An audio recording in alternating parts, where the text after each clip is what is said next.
So, welcome to you all. It's a great honour for me to welcome you all to the 5th annual Bingham Centre lecture. And it's a particular honour for me to welcome the Bingham family, Lady Bingham and Kit Bingham. It's great to have you with us on this occasion. The annual Bingham Centre lecture is a really important event in our calendar. It's always been very important for us to mark publicly the debt that we owe as an organisation to Tom Bingham. Our organisation, as you know, exists in order to preserve his precious legacy in relation to the rule of law. And our mission is to advance the rule of law as explained by Tom Bingham worldwide. And so it's a great occasion for us to celebrate that work with an annual lecture. And the subject of this year's annual lecture is one of particular importance to the Bingham Centre. The rule of law and the SDGs, with particular emphasis on the role of business, is what Irene, we hope, is going to be talking to us about. Now, the Bingham Centre, along with many other organisations, some of them present in this room, did a lot of work in the run-up to the adoption of the SDGs in 2015 to make sure that governance and the rule of law were included in the Sustainable Development Goals. So it was very involved in the effort which culminated in SDG 16 and the inclusion of the rule of law and governance expressly in that goal. The Centre also has, as many of you will know, a business network comprising a number of businesses, a number of large and significant multinational businesses who are committed to taking active steps to promote the rule of law and to build rule of law capacity worldwide. So the subject matter of our evening this evening, our discussion this evening, I'm not going to say lecture until Irene has arrived, is of great interest to our current work, as it sits at that intersection of many important areas to us: rule of law and development, rule of law and business. And we're hoping very much to have a discussion in which you can all, I hope, participate. We have Michael Stopford, Managing Director of Oxford Analytica, who is going to start off the proceedings, chaired by Baroness Hale, who needs no introduction to you all. I'd like to thank, before I hand over to Baroness Hale, I'd like to thank Jones Day for their generosity in hosting this evening's lecture and for their ongoing and long-standing support that they've given the Bingham Centre, and particularly John Phillips. It's been an extremely important relationship for the Bingham Centre, and I thank Jones Day very much for their ongoing support of the Centre. A couple of minor pieces of housekeeping. If the fire alarm goes, it will either mean Irene's arrived or it will be a fire. So please go to the exits in an orderly way, and some Jones Day staff will help you to leave the building. And if I could just say as well, please join us afterwards for a drinks reception. We will have to finish the drinks reception promptly at 8 o'clock, but we look forward to you joining us at the reception afterwards. So now I'm going to hand over to Michael, please, and ask you to introduce the subject. Thank you. All right? Okay. Well, I think, if you don't mind, I'm supposed to be chairing this, and I thought he was going to hand over to me. Well, over to you then. I'm sorry, Murray. I'm sorry, Baroness Hale. I thought perhaps you would want to introduce Irene Carl, but please. No. Well, all I wanted to say was it's wonderful to be here for the Bingham lecture, because those of us who worked with Tom Bingham had the hugest of respect for him. And as I was saying to Lady Bingham earlier, whenever I've got a knotty problem to solve in the Supreme Court, I ask myself, what would Tom have done? It's at least a starting point for working out the right answer. So it's wonderful to be here and to be chairing this lecture in his memory. I have a special reason for wanting to come tonight to listen to Irene Khan, and I'll tell you what it is if and when she arrives. She's just arrived, Well, so there we are. I can sit down. shall we revert to Plan B? Plan A. That's the right thing to do, isn't it? So. Welcome. We're very pleased to see you. I'm sure you are. We had just decided that we would reverse the order of events and that Michael would speak before you. But if you're happy to, it would be better to revert to the original plan and to begin with you. I was about to explain that I have a very special reason for wanting to come to listen to you this evening, because Irene was a student of mine at the University of Manchester, where she read law. And not only that, she became Chancellor of the University of Salford, such a distinguished person, and in that capacity she bestowed an honorary degree upon me some years ago. So I have every reason to be grateful to her and to admire her. It does make you feel terribly, terribly old when former students of yours not only become head of Amnesty International and now of the International Development Law Organization, but also not only become Chancellor of the University, but retire from being Chancellor of the University. So it does make me feel very, very old, Irene, to have you here, but I am still delighted to introduce you. Irene has had a hugely distinguished career in the international field and has many, many achievements to her name. But she is now Director General of the International Development Law Organization, and in that capacity she is going to talk to us on the subject of tonight's lecture, which, as you know, is the rule of law and the Sustainable Development Goals, the role of business. Thank you very much for those kind words, Lady Hale. I'm sorry, I apologize for being late, but never choose the 100th anniversary of the Royal Air Force to fly into London Airport. So the flight was delayed, which kind of upset my afternoon plans. But it is a great honor to deliver the 5th Annual Bingham Lecture, and I want to thank Murray Hunt for pursuing that invitation with me.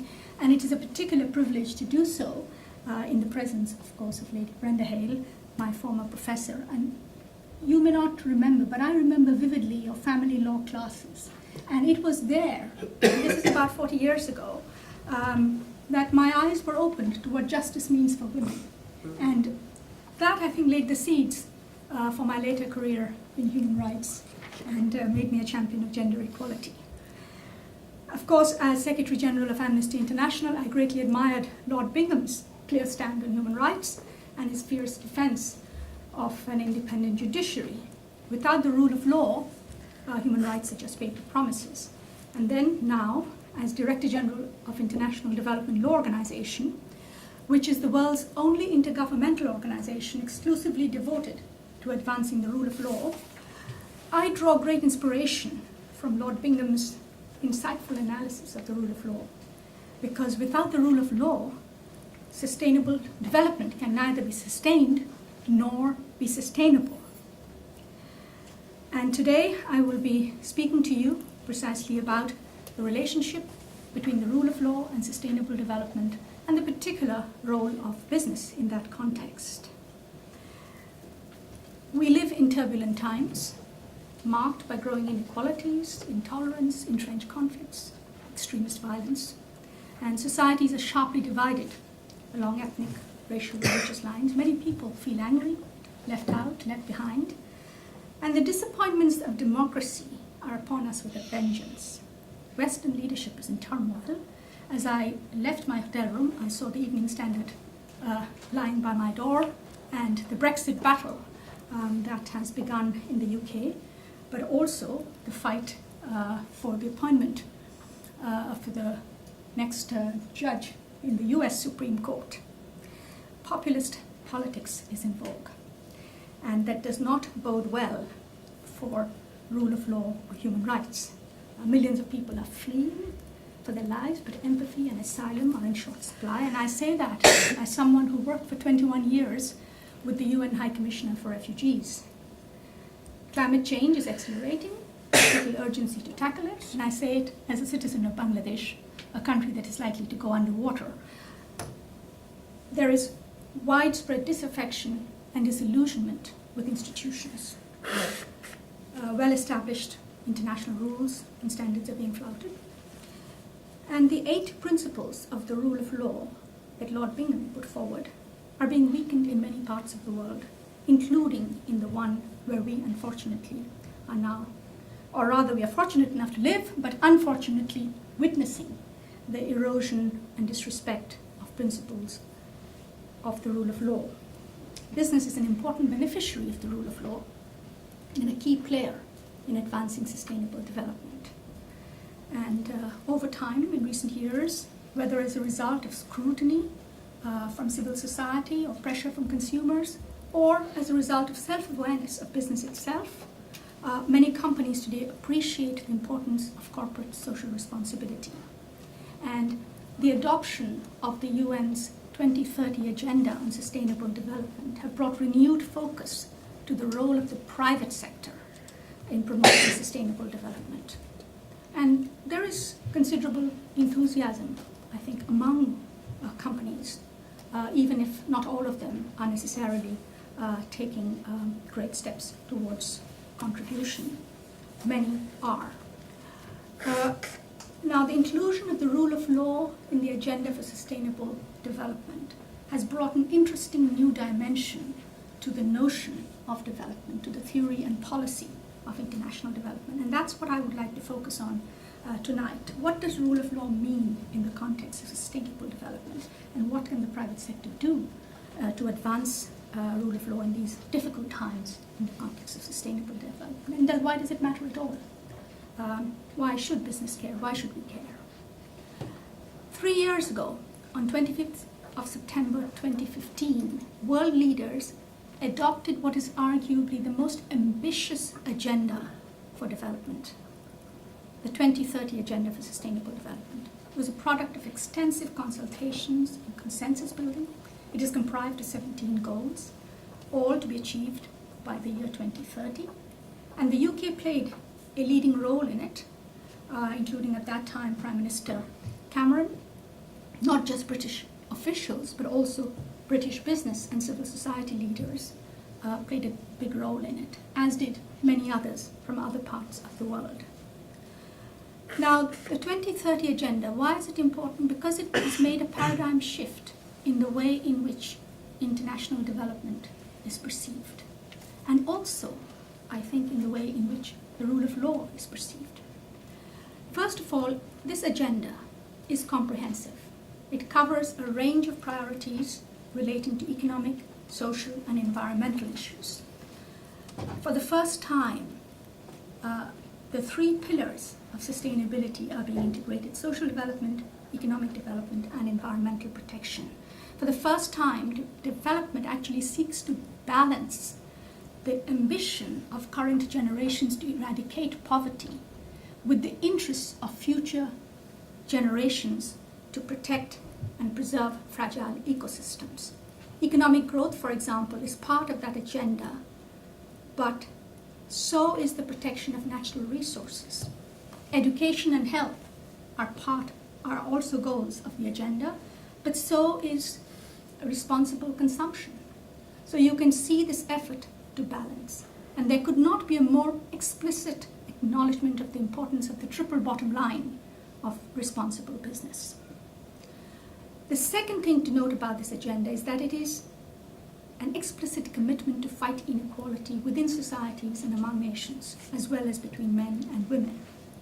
Now, we all know from Oxfam that 8 men, and I emphasize men, own as much wealth as the 3.7 billion people, or half of humanity, the poorest people. So the aim of the 2030 Agenda is actually to make development more inclusive and more empowering, and the terms "no one will be left behind" is constantly repeated in the document. So it's not only the right thing for business, but also the smart thing to look at the issue of severely unequal societies.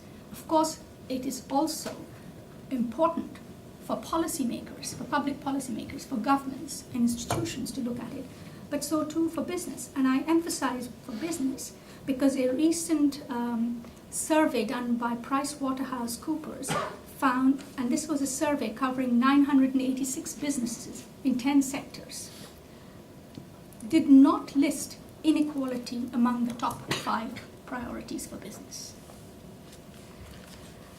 Now, the third important point to note about this new development agenda is that it is universal. All countries, whether UK or Uganda, are obliged to report on it to the UN, what they call the High-Level Political Forum. It's a particular body that has been set up where governments are encouraged to voluntarily present their advancement of these goals.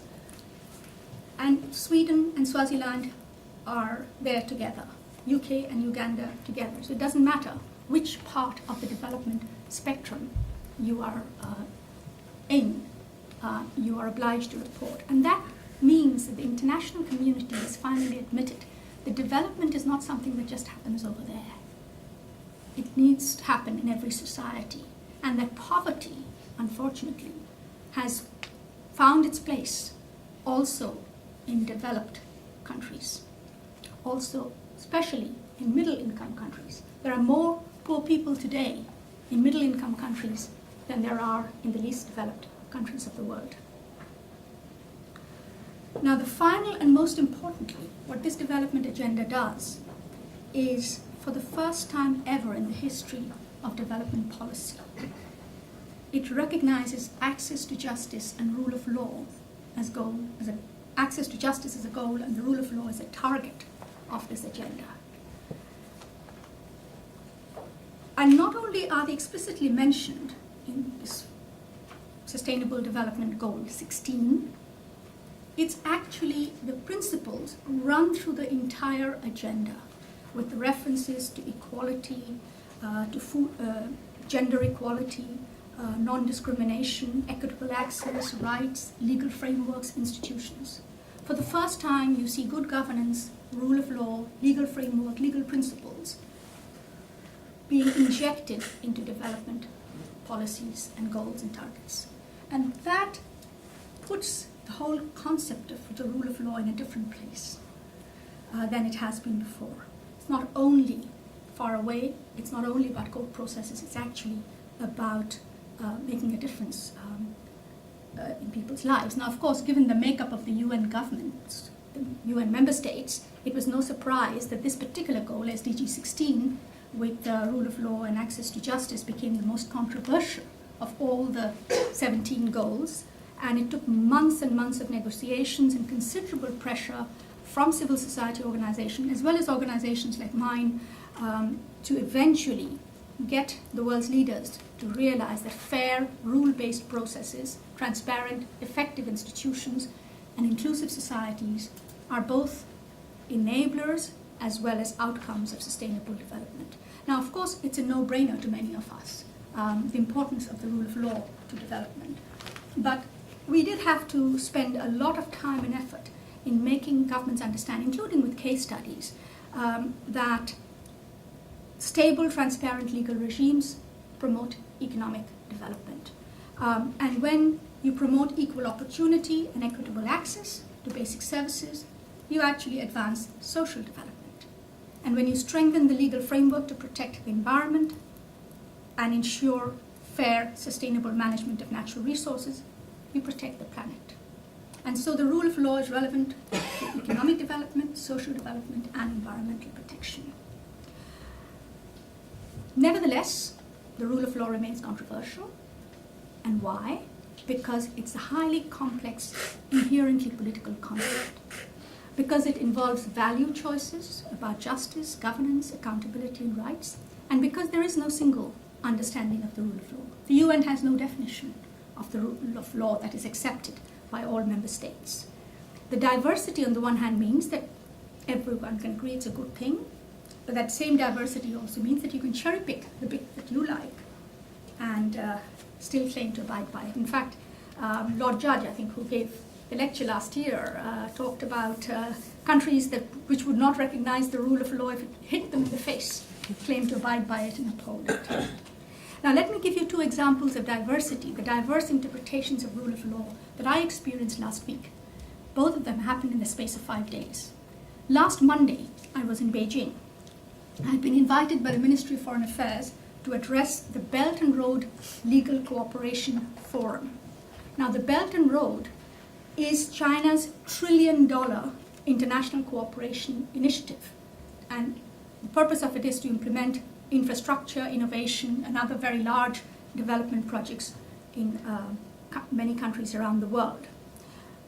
Legal cooperation came on the agenda now. The issue of the Belt and Road, of course, was launched. The initiative was launched about 3 or 4 years ago. There were some 500 foreign and Chinese participants, including governments, international organizations, legal associations, NGOs, academia. Western governments were conspicuously absent, except for the United Kingdom, which was represented by a senior official from the Treasury. And need I say more on that? Now, the Chinese Foreign Minister, Mr. Wang Yi, opened the forum with a very strong statement underlining China's commitment to international rule of law. And they emphasized the international, to multilateralism and adherence to WTO rules, and you can understand where, what he was pointing to. He announced a new multi-million-dollar legal fund to support legal capacity building, training, research, and knowledge management in China's partner countries. And although the Belt and Road will work across a wide spectrum of countries, including some of the world's poorest and most fragile states with serious human rights problems, the substantive discussion that followed focused almost exclusively on international rules about trade, investment, innovation, and alternate dispute resolution, and for obvious reasons. Now, that was on Monday. On Friday, I was in Riga, in Latvia, to attend a policy roundtable convened by the Secretary General of the OECD, which, as you know, is the club of rich countries, to discuss access to justice. Now, the speakers included the Minister of Justice of Poland, the Deputy Minister of Justice from Ukraine, and the newly appointed Deputy Minister of Justice of Italy. An interesting group to talk about the rule of law. Now, the discussion rapidly coalesced around issues of the costs of legal aid, procedural clarity, and efficiency of court proceedings. And I was the only one who put gender on the table, and I had to intervene 3 times to make the chair even acknowledge that a gender perspective on access to justice is important. So if the rule of law, in Beijing's eyes, seemed to be all about legality and predictability to promote economic growth, in Riga's eyes, it was about cost and efficiency of justice, not about the quality of justice. I tell you these 2 anecdotes to show you how the rule of law can be interpreted in different ways and still fail to meet the needs of justice seekers. Now, the private sector is a great supporter of the rule of law, and after all, the corporation itself is a legal entity, is a creation of the law. But in my experience, globally, business tends to see the value of the rule of law in terms of legality, clarity of rules, procedural certainty, constraints on the arbitrary exercise of power, and fair resolution of disputes. These are key elements of even a minimalist understanding of rule of law. But if the private sector is truly interested in creating a stable environment for economic activity, in safeguarding its investments from risk, and in creating social value, they might want to think about the rule of law in a different way. Now, when societies disintegrate into violence, when countries collapse into war, trace the roots of the violence and instability, and you will find discrimination and marginalization, grievances about unfair distribution of resources, corruption, impunity, lack of accountability. Business cannot succeed when societies fail. Inclusive societies cannot be built on a minimalist iteration of the rule of law, oriented towards due process but silent on fair outcomes. It actually took an economist rather than a lawyer. My ethnic compatriot and Nobel Prize winner, Professor Amartya Sen, to challenge the standard notion of the rule of law. In his book, The Idea of Justice, he says, "The question to ask is whether the demands of justice must be only about getting the institutions and rules right. Should we not also have to examine what does emerge in the society, the kinds of lives that people actually lead? Justice, he wrote, cannot be indifferent to the lives of people. And of course, he is right.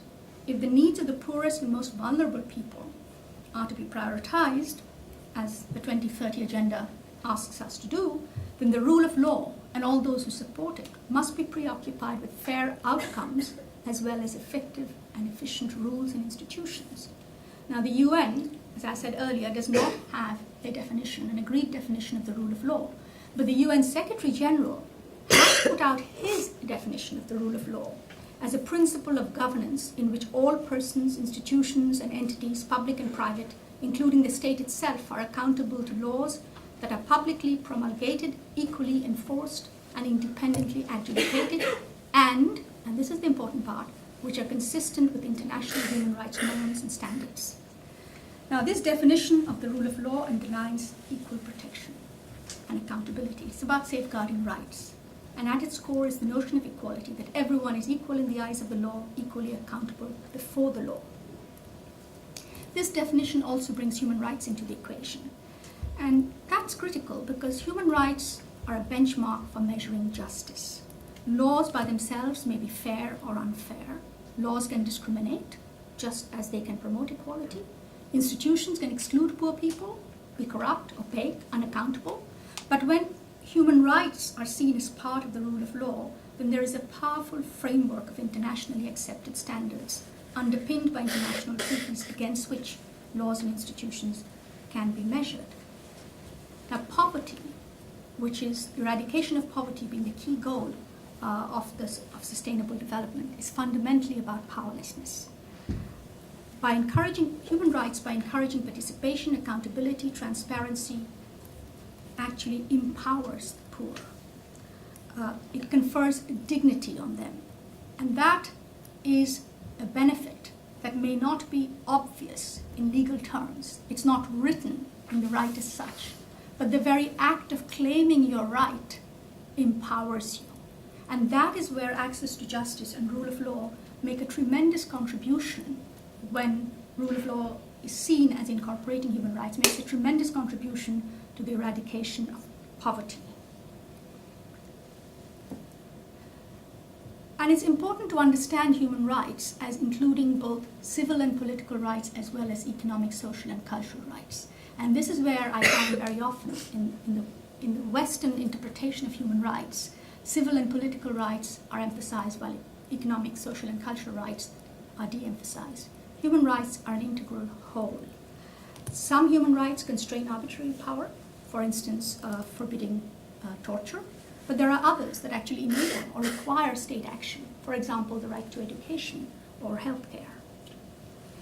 Now, of course, in many countries of the world, as we know, rule of law operationalizes human rights through ratification of international treaties and through judicial and administrative remedies, legal empowerment of people on access to justice. And in that sense, human rights and the rule of law are mutually reinforcing. Without human rights, the rule of law becomes rule by law, and without the rule of law, human rights are just paper promises. And so I believe that if we are to move forward in the area of sustainable development, then it is only through this human rights-oriented understanding of the rule of law that we can properly and fully achieve the sustainable development goals.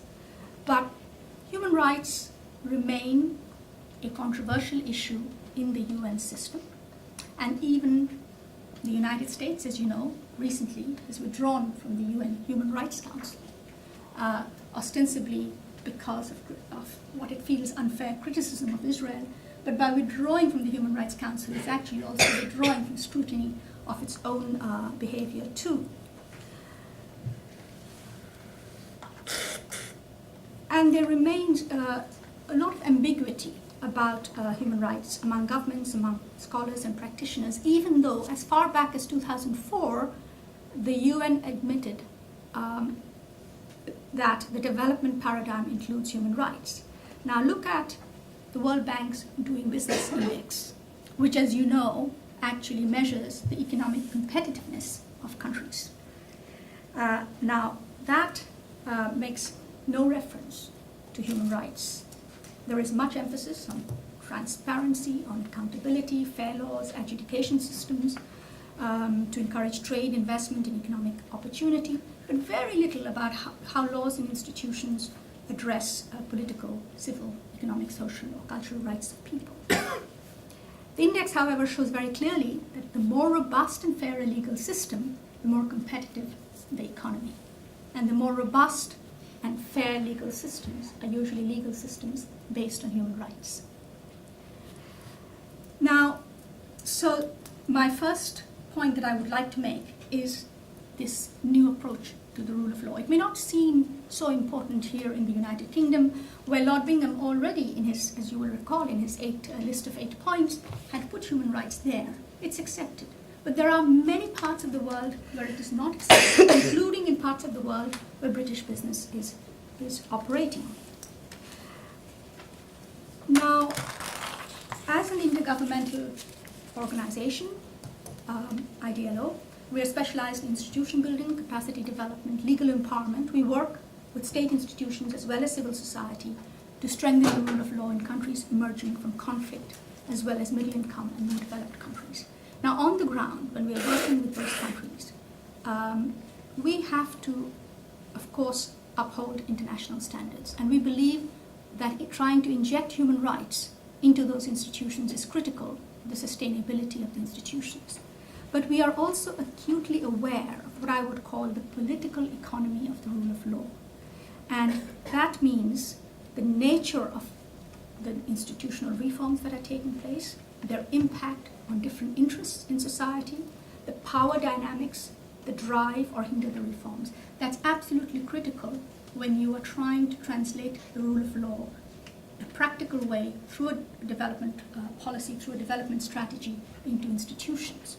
Now, we worked, and we continue to work in Kenya.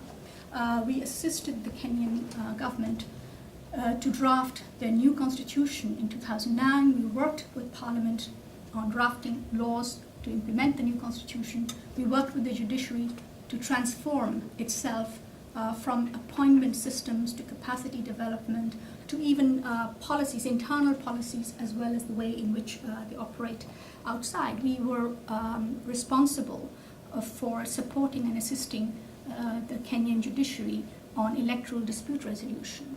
And you all know how the judiciary actually stood up independently and took its decision last year at great cost to themselves, at risk to themselves, I should say, but they did it. So sometimes working in that way on the ground, step by step, helps. It's much more challenging, of course, the work that we are currently doing in Mali or in Afghanistan, both because of the security situation on the ground, but also because of the weak political systems there. But and the message there is that it takes time and resources to build the rule of law. So when business goes into these countries, their short-term interests may not match the long-term approach that institution building takes. Now, the private sector's contribution, of course, is essential to the 2030 agenda.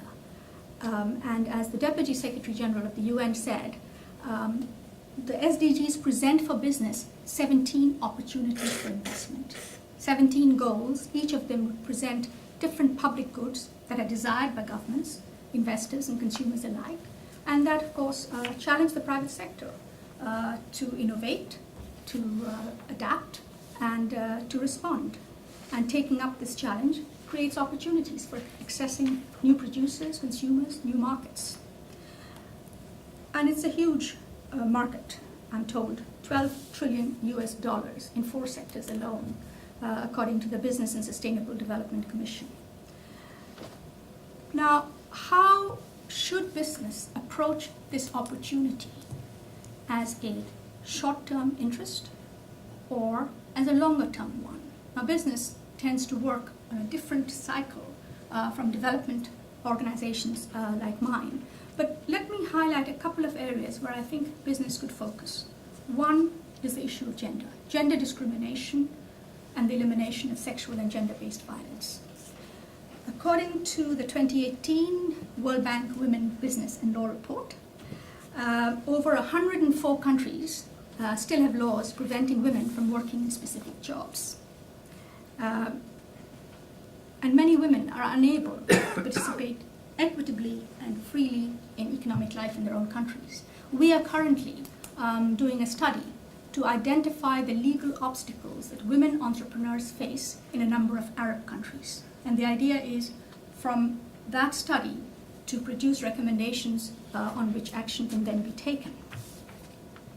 Now, I believe here in the UK, the closure of the gender gap can release millions, hundreds of millions of dollars in GDP. Now, enterprises can take active measures to promote gender equality within their own ranks, in their own enterprises, and improve the participation of women in the workforce.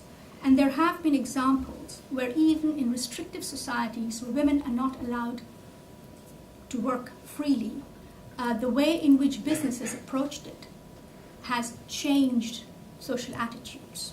Now, we ourselves have taken up a particular project by which we want to increase the participation of women in the justice sector. And we are looking at countries like Afghanistan, where we find that large numbers of girls go to law school, and yet when we look at the judiciary, when we look at judicial officials, court officials, when we look at the legal profession, there are very few women there. And so what are the barriers that women face there? How can those barriers be opened up? And by opening it up, how much easier and more facilitative do we make the whole justice sector? And especially for women as consumers of justice, but also for others, improving the efficiency of the justice sector. So that is an example I'm giving from my perspective as head of a public sector organization, but there are opportunities also for business. Corruption is another area. Now, corruption, businesses pay apparently $1.5 trillion in bribes every year. Now, that's of course an imprecise measurement. No one really knows the real cost of bribes. And of course, there are many indirect costs, quite apart from the fact that it also creates an uneven playing field. Now, taking a stand on bribery, there are international legislation as well as national laws, taking a stand there can make a big difference. It may put business at a short-term disadvantage, but certainly in the longer term it pays off. Now, our own experience, and this is in Ukraine, shows a significant public desire for honest government. And in Ukraine, we have been working in a number of areas. We have been establishing public service centers. And in Odessa, in Mariupol, in Kharkiv, Kharkiv is a Russian-speaking area in eastern Ukraine, and the government, the local municipality, wants to win over the citizens there towards the government in Kiev. And so they allowed us to go in and set up this public service center, which is basically a one-stop shop for citizens who want to register the birth of their baby, who want to get a driving license, who want to get a passport, who want to collect their pensions. And I actually visited that center in October last year and met some of these people, and at random asked them, what did it feel like? And I heard amazing stories saying, oh, you know, in the past, when I needed to get my pension, I had to bring a gift. And now there is none. Now, what we did in Kharkiv was we simplified the rules, so that there were, in the past, apparently, you had to go to 7 places, 7 ministries in order to collect your pension. So there were 7 opportunities to be exploited. So one part of it was simplifying regulations. Another part of it was computerizing it so that it couldn't be tampered with, and it was very clear if it was tampered with. But the other was even the physical design of these centers. There were no cubicles. It was all open. So you could not pass anything under the table if you wanted to. So it was, it was a very practical, justice seeker-oriented approach to the rule of law. And the response from the citizens was simply amazing. Of course, we're doing other things as well, supporting the special prosecutor for anti-corruption.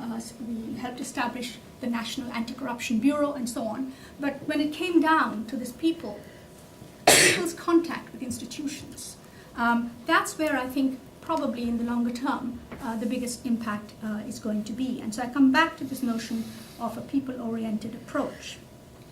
Now, there are other things, of course, that the private sector is being asked to do and should do. One is to bridge the financing gap of the 2030 agenda. Apparently it will cost, the SDGs will cost about $5 to $7 trillion, and there is an investment gap of $2.5 trillion. I'm not an economist, but there are all sorts of wonderful instruments, financial instruments that are being created by various companies, all kinds of blended finance, hybrid models, philanthropic contributions, multilateral or government development bonds, and so on. But there is, of course, a very simple solution, and that is if companies would pay their due taxes, fair taxes, openly, if we could close down those tax havens, if there could be more transparency in both the collection, in the payment, collection, and use of taxation, then perhaps this finance gap would not be such a big one. Let me finally say, and then there is concrete, punctual ways in which business, and here, since we're sitting in a law firm, I should say lawyers can do. One project that we have started together with the UN last year, and which has been received very well by the least developed countries, is investment support to them. And this is a public-private initiative. The idea is that when a government, a developing, least developed country government, requires advice and support in relation to some investment matter, on the other side, we would have a database of willing lawyers, from reputable lawyers, who would be willing to go to these countries and provide that support on a pro bono basis, low cost or no cost basis. And we have been flooded with applications from partners from law firms that would like to do that. And now we have to find, on the other side, governments and even help them to articulate their need. So our job is basically to manage this system, like a dating agency, putting the countries together with the lawyers who need it. Now, there have also been private sector support for innovation in the area of rule of law. There is actually a competitive grant that is being given by a number of pharmaceutical companies on combating HIV. And they have provided funds, including to us, to empower women, young women and adolescent girls who are at risk of HIV. And through legal empowerment, knowing their rights, demanding health services from the service providers, we have found that it can have an impact on the rights of these young people. And this innovative project has been funded by the private sector. So there are many different ways in which the private sector can contribute to the Sustainable Development Goals. But let me end by asking whether the time has come for the private sector to seriously consider voluntary compliance to be satisfactory, or should the private sector, when it comes to human rights, respecting human rights and supporting sustainable development through the rule of law, whether it is ready to consider moving into regulation. I had said earlier that the SDGs are a universal agenda. They're as applicable in the UK as they are in Uganda. Now, one of the worst human rights disasters that happened was the leak, the chemical disaster in Bhopal. Several decades ago, we all remember the American company Dow Chemicals, Union Carbide, and what happened there. That disaster would not have happened if that company had applied the same regulations, health and safety rules, in Bhopal in India as it did in Virginia, where it was headquartered. And therefore, and because of the lack of regulation in India, the company was able to do what it did, and in the end, basically escaped any accountability, any real accountability for the disaster. So there is room for regulations. Business accepts regulations where the system is strong, where the legal system is strong, where public accountability is strong, where democracy is strong, and evades it in areas where it is not strong. Now, if the idea of the Sustainable Development Agenda is to create a level playing field for development, then should it be time for business as well as civil society and others who are interested in business to consider, do we need to look from a rule of law perspective, from the perspective of justice, equal protection, equal accountability, should we look at another system, a stronger system of accountability?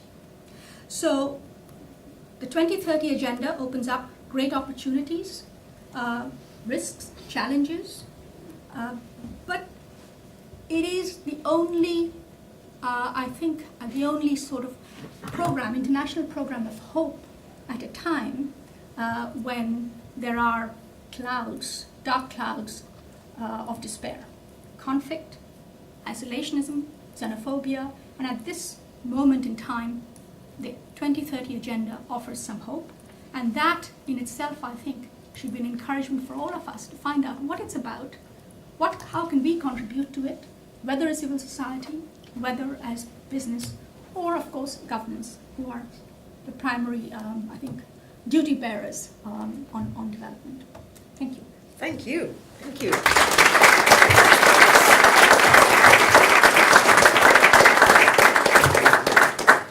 Well, you've given us a great deal to think about, and I'm wondering whether business is now going to retaliate or take up the challenge. Michael Stopford has done so many things, have you not? You've been everywhere, you've done everything. You've been a diplomat, you've been an academic, you've been a businessman, you've been an intergovernmental public service. You have been everywhere, really. Well, thanks. Which makes you very well qualified to respond to what Irene's had to say. Thanks very much. I'm going to stand up just because it's sort of easier to look around. So thanks everybody for being patient with us all to begin with, and thank you, Murray, for the kind introduction, and Lady Bingham, Kit Bingham. It's a privilege to be here for your father's wonderful lecture series. And Irene, thank you for an excellent address on the rule of law. Well, I'm glad it's not tomorrow, because half of you would be checking, except there's no wireless reception, there's no reception down here, I think. So if anybody's from France and Belgium, they can't hear how the World Cup's going outside. Good, good. And then tomorrow, of course, it would not be possible to hold this lecture, would it? I have to say this, my wife is Swedish. I was on the wrong side of the last World Cup. But anyway, I'm going to look at this a little bit. By the way, my company is called Oxford Analytica. And don't anybody else Yes. ever... I deliberately didn't like you mention did, it. yes, like you did this evening, Kit. No, that company came and went rather quickly. And of course, Cambridge is way inferior to Oxford, right? Right? We've been around for 45, 50 years, and we do geopolitical analysis and risk analysis for companies and governments around the world. Website www.oxan.com. That's my only plug for you this evening. I'm going to talk more generally about business and the Sustainable Development Goals, or business and society. And I'm going to use it also talk from a somewhat anecdotal perspective. But of course, there have been questions about the role of business in the private sector in society for, well, however long business has existed, right?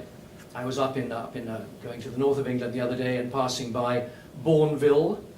You know, the Cadbury company at the end of the 19th century set up its model village for its citizens, where its workers, I mean, where it housed the workers in the Cadbury factories, fine, decent housing for the first time, you know, over 150 years ago, assured them good living conditions.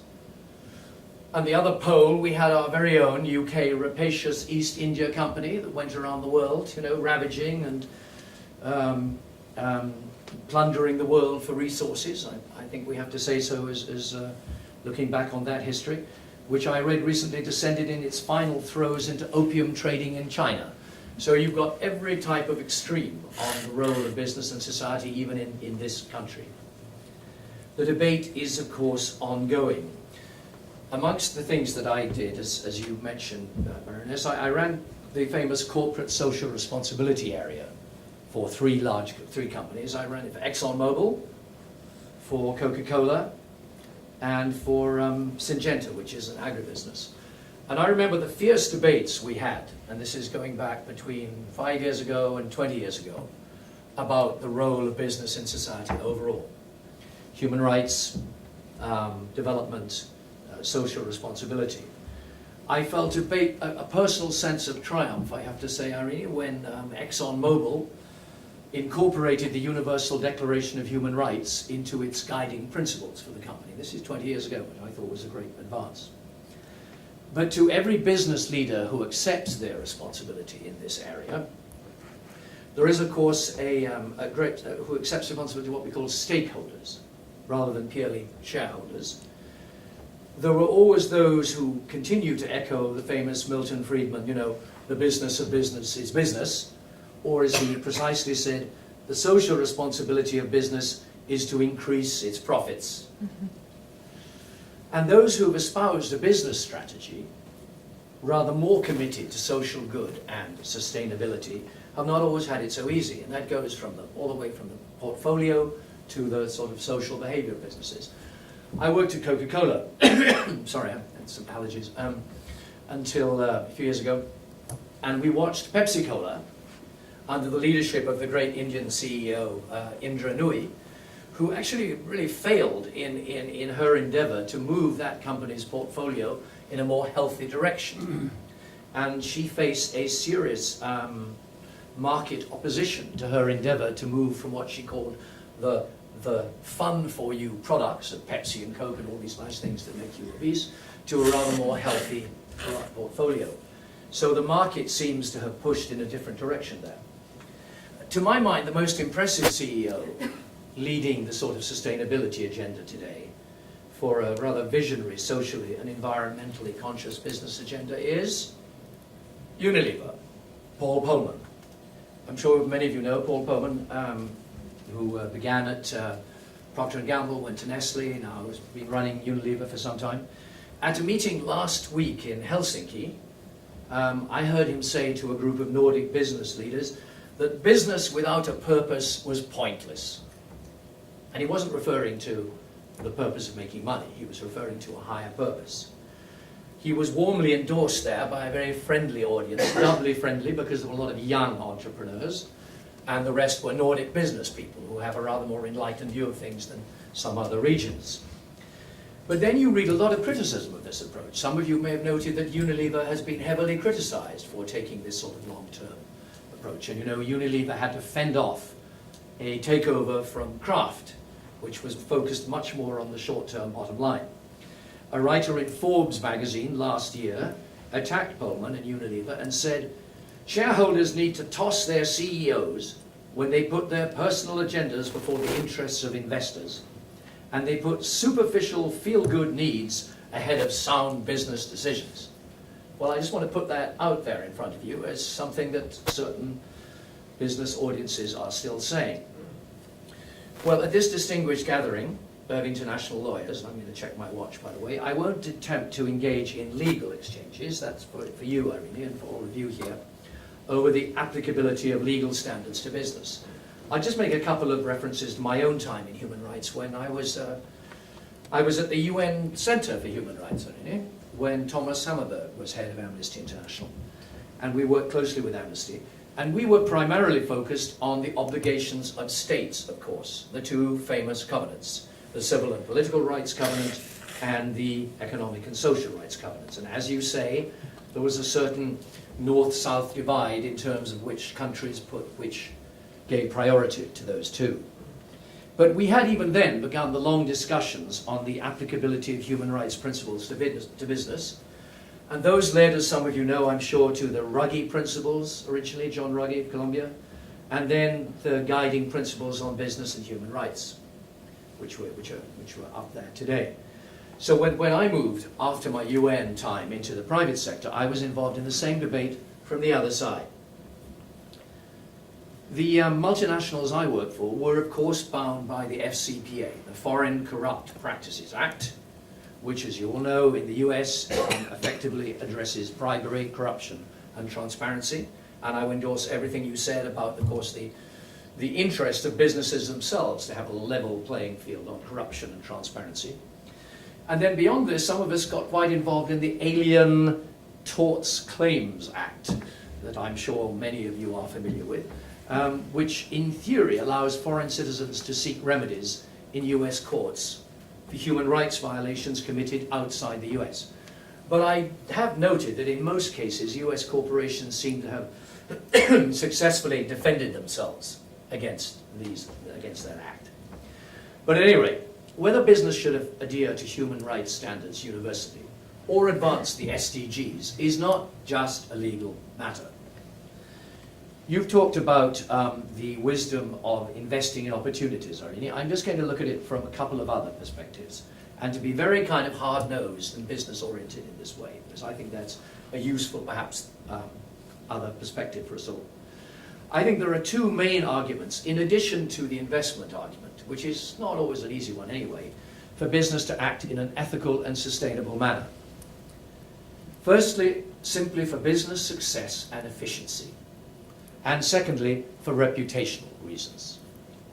So on the first point, I worked at ExxonMobil a few years ago, and I was asked to go to Nigeria to do something to improve the company's relations with the local community.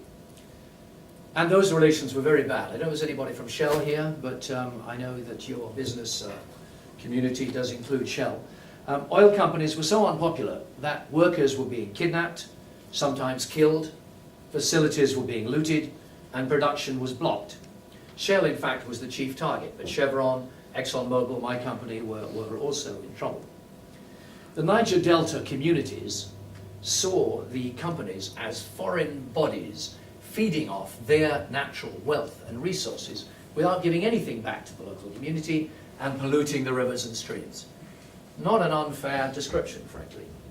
So we worked, I'm glad to say, with the World Bank, with IFC actually, with the International Finance Corporation, and local NGOs and local universities to help transform economic opportunities for those communities.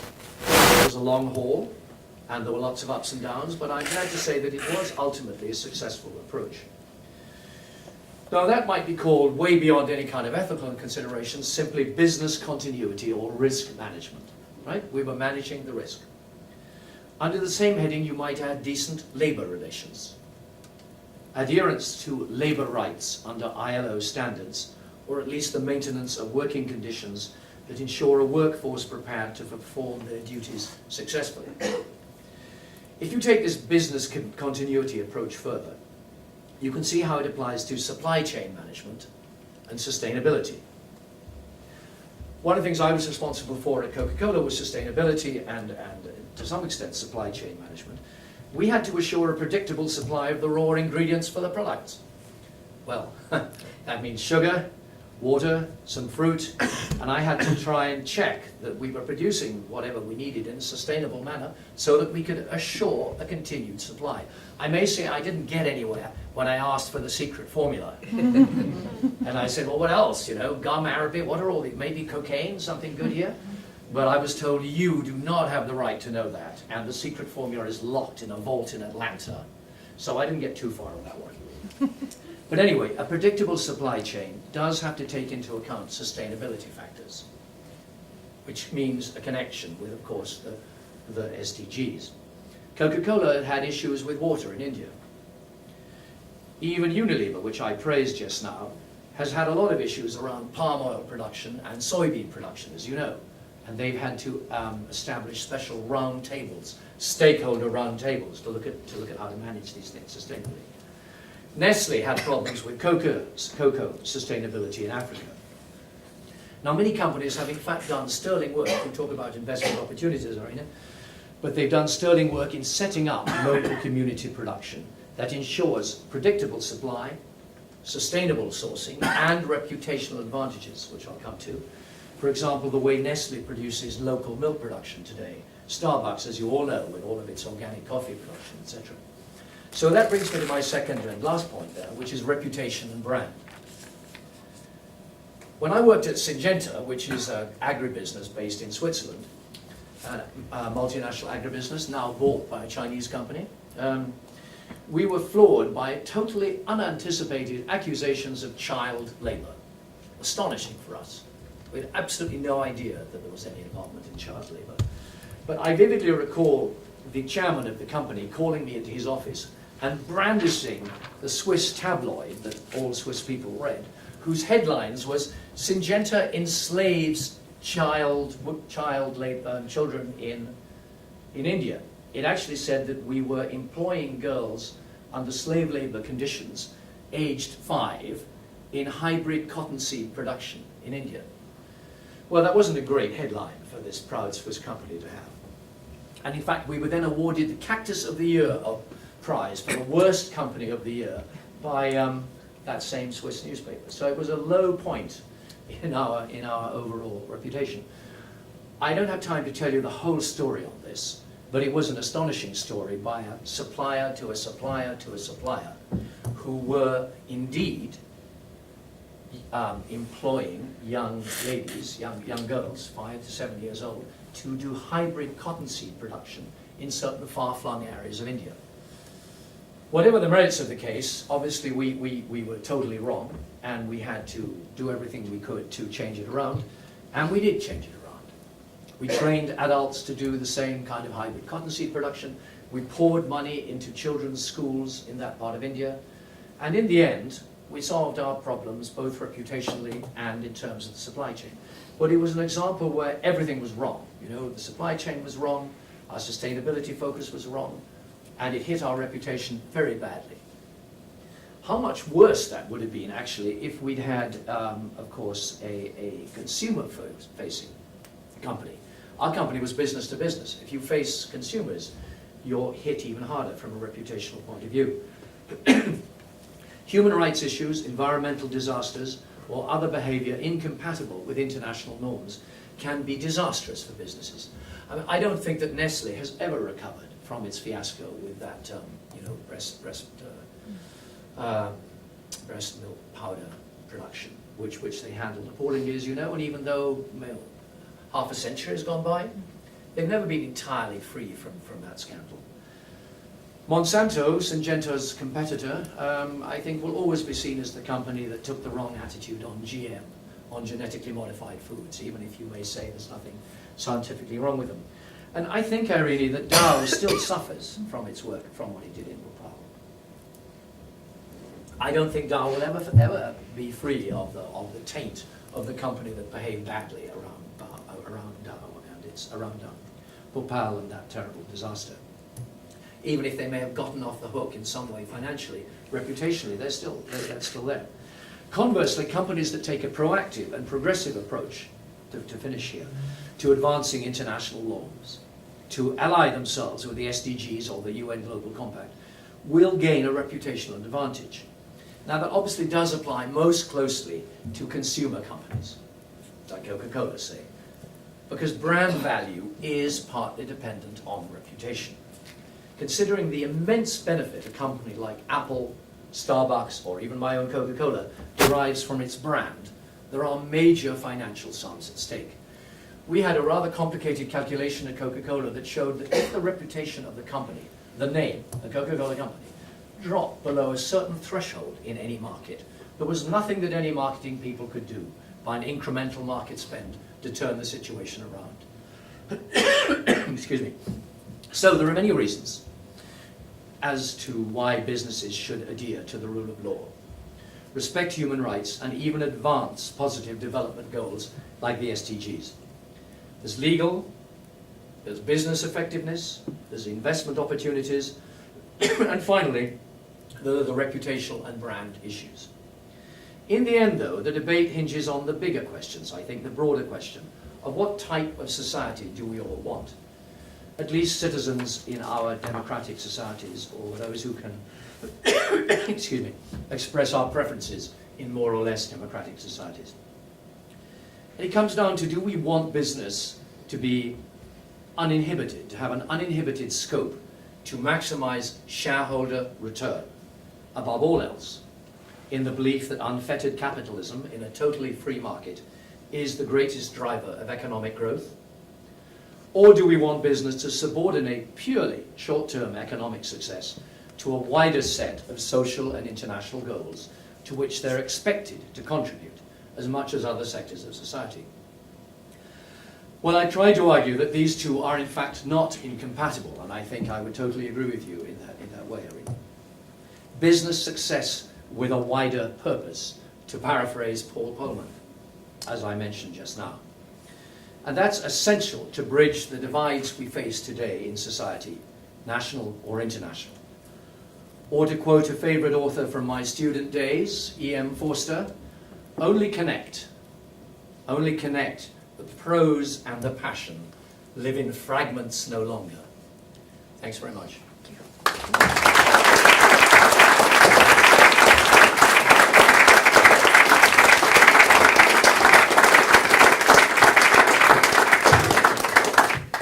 Well, I said that Michael had done everything, didn't I? And he clearly has. Thank you. Now, we've a little bit of time for questions, have we, Murray? Okay. So, have we got any questions or comments? Yes. Would you like to say who you are? Ross Cranston. I was interested, Irene, in what might have seemed to be an inconsistency in your suggestion between institution building and rule of law and human rights. I would have thought that they're not inconsistent, that they go together, and in fact that's actually quite useful when you come to the role of business, because institution building can help business as well. And so, for example, just to take a simple example with arbitration agreements, business sometimes finds that they have these arbitration agreements. I think I'll do without this. They'll find they've got an arbitration agreement, but they can't enforce it because the local court is either corrupt or it's politically influenced or whatever. So I didn't. The two actually go hand in hand, and that would be my comment on what you were saying. I don't disagree with you. Perhaps I wasn't clear in my statement. What I was saying is, of course, human rights and the rule of law should not only go hand in hand. Human rights should be part of rule of law. I mean, the very definition of the rule of law should include a respect for human rights. But that is not the reality on the ground. In many parts of the world, they do see it separately. Interestingly enough, one of the things we do with support from the European Bank for Reconstruction and Development is to strengthen enforcement of judicial orders or arbitral orders in Central Asia and parts of Eastern Europe. That's the work we're doing, training and bringing in, for example, private bailiffs, because the state run bailiff system is so corrupt, it's beyond repair in some of the countries. So we do that. And in many of those countries, they believe, and I think wrongly so, they believe that you can create a pristine, perfect legal system to respond to economic challenges and leave your criminal justice and your civil cases dealing with your citizens separate. And you can imagine there are a number of those countries that do it that way. I don't think it is possible. And we find when we're training judges, for example, we do a lot of judicial training and training of other legal officers, that they don't have compartments in their mind. They start questioning, how can this apply? How can you, if you're going to be fair and independent and not allow extraneous factors to influence your judgment on a commercial case, why wouldn't you do that in a criminal case? So we hope that eventually there will be seepage from one part to another part of the legal system. But there are many governments that still work in silos like that. Yes. Hi, I'm Charlotte McNally. To take a sort of cynical view of the UN, its own approach to human rights is often criticised as having a male bias and also having too much of a focus on the civil, political and not enough on the social and economic rights. So while I agree with everything you said, I just wondered whether you think that those inherent problems within the UN would need to be resolved before the UN can take a leading role in trying to achieve these goals. I think when we talk about the UN, we need to be clear about what we mean.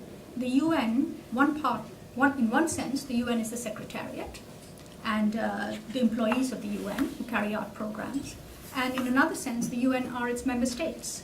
And the General Assembly, for example, or the Security Council, or the Economic and Social Council, the Human Rights Council, they're made up of member states. And these member states, when they come collectively, they agree on certain principles and standards, very lofty principles and standards, but when they individually have to go out and implement those standards, they don't always live up to the promises they have made. That's where the real contradiction lies. Now, of course, within the UN system, it's a bureaucracy. By the way, my organization is not part of the UN, so I would not, I have no conflict of interest there. Within the UN, of course, it's a large bureaucracy, and yes, there are cases of sexual abuse, especially in peacekeeping operations and large humanitarian operations. There have been some terrible scandals. And of course the UN is doing a lot to address those things, but like any institution, those problems are not going to disappear. What you can do is you can create very robust systems of accountability, you can make it very transparent, and you can make sure that people are free to complain about it. To wait until a perfect situation is created, I don't think is in the best interests of the people whose lives we want to change. I think one has to continue working even with an imperfect system and make sure that things do happen. What is good about it? I mean, when you look at the hashtag #MeToo movement and so on, people are now speaking up. And I've been comparing notes with other people in my generation, let alone earlier, when these things never came out in the open. And now they are coming out in the open, and therefore they are being addressed. Now, gender equality is a long-term struggle, but I do think things are shifting. I do think that there is a kind of a tipping point has been reached, I believe, on those issues. In the UN system, the current Secretary General, well, of course, as you know, there was a lot of hope that we would have the first woman Secretary General in the UN. That didn't happen. But when he was elected, within a year, within 12 months, his senior management now has gender parity, 50% men and 50% women. And previous Secretary Generals struggled with it for years and years and years. So political will, I think, is what's really needed. Thank you. And Michael has something to... Well, if I could just add, because I worked in the forerunner, the predecessor to the Council on Human Rights for 5 years, so I saw it every day. I mean, of course, it's a political body, because the UN is an intergovernmental organization, right? It's made up of the member states, so it will never be unpolitical. I'm afraid that we spent a lot of time worrying about Cuba and the US in those days, because, the US was fixated on Cuba, Cuba was fixated on the US, and it did engage in an awful lot of very political discussions. So you can say that to some extent, the Council and its predecessors are politicized. What I would say, though, just echoing a bit or adding one more point, is that the great work is in the standards that has been set. So you've got the 2 covenants, you've got the Universal Declaration of Human Rights.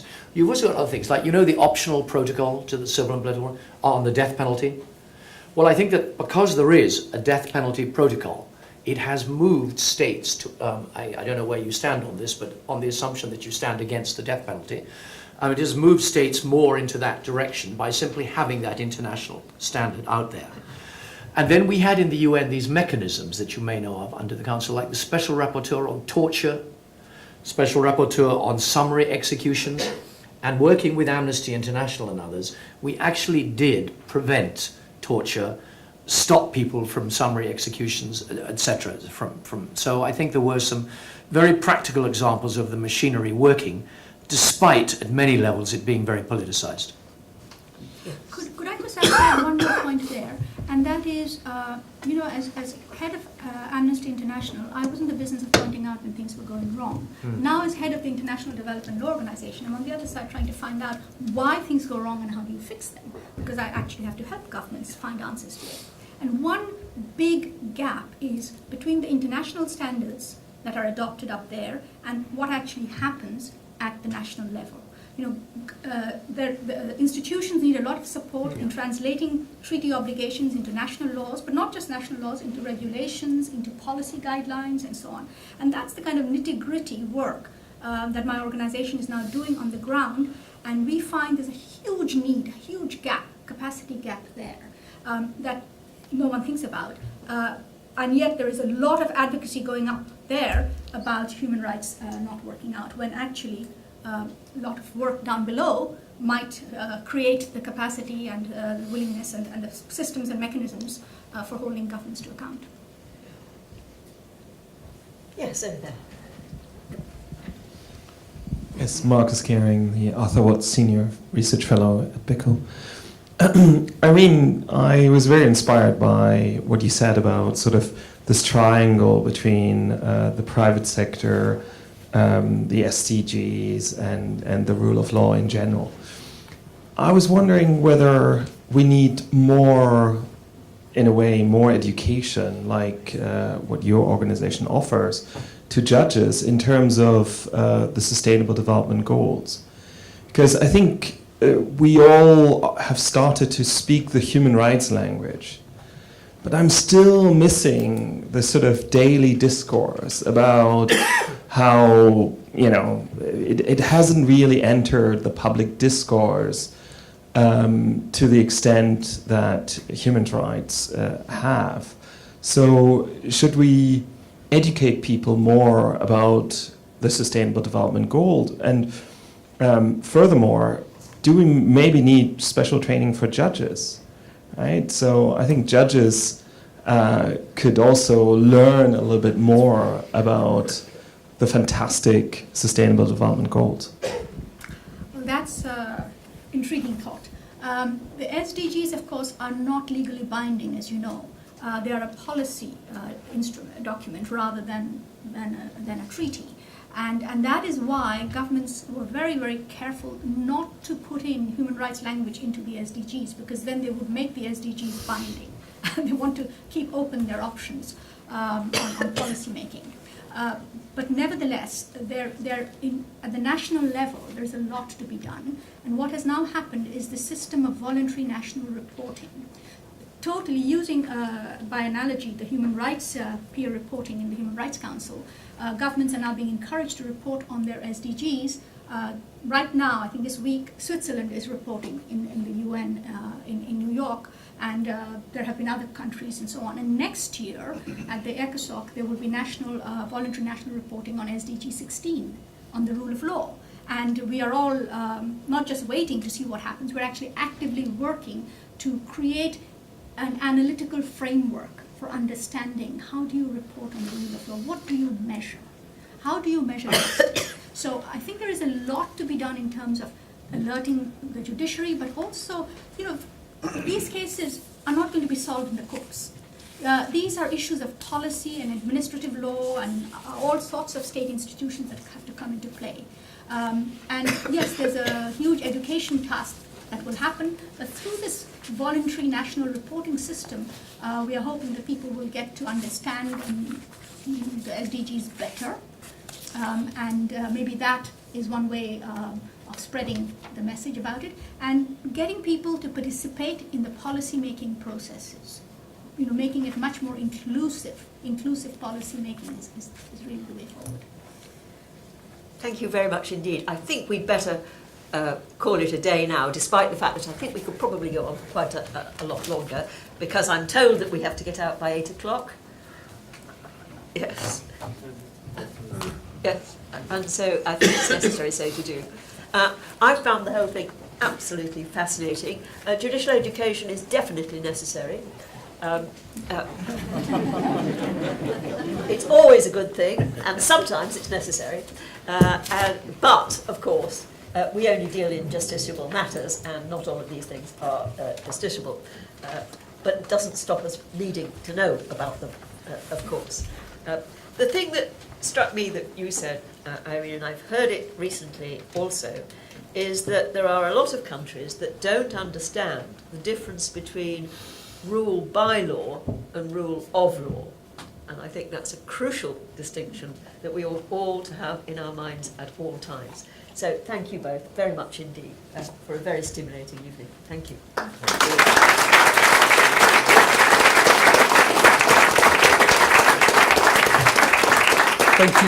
Thank you all very much indeed. I would just like very briefly to thank the members of our panel. Irene, I thought it was a really inspiring, I agree with Marcus, lecture, lots of things to think about. I think you captured brilliantly why a broad conception of the rule of law, Tom Bingham's conception of the rule of law, is so important. And once one has a broad conception of the rule of law, one realises that it must be treated as a precondition to achieving all of the Sustainable Development Goals, rather than one sub-target of a particular goal. I think you showed that in your lecture absolutely brilliantly. Michael, thank you very much for your, I think, superb articulation of the business case for the rule of law, which is something which the Business Network, the Bingham Centre's Business Network for the rule of law, has been talking about a great deal. And I thought your articulation of the business reasons for observing and promoting the rule of law were superbly put. And finally, Baroness Hale, when I finally allowed you to do what we'd asked you to do, you were a wonderful chair. Thank you very much indeed. Can I just say to you all, please do join us for a drink at the reception. We don't actually need to leave on the dot of 8 o'clock. That was if we were going to be outside. So there's no sudden guillotine at 8 o'clock, so please relax and have a drink with us. Thank you.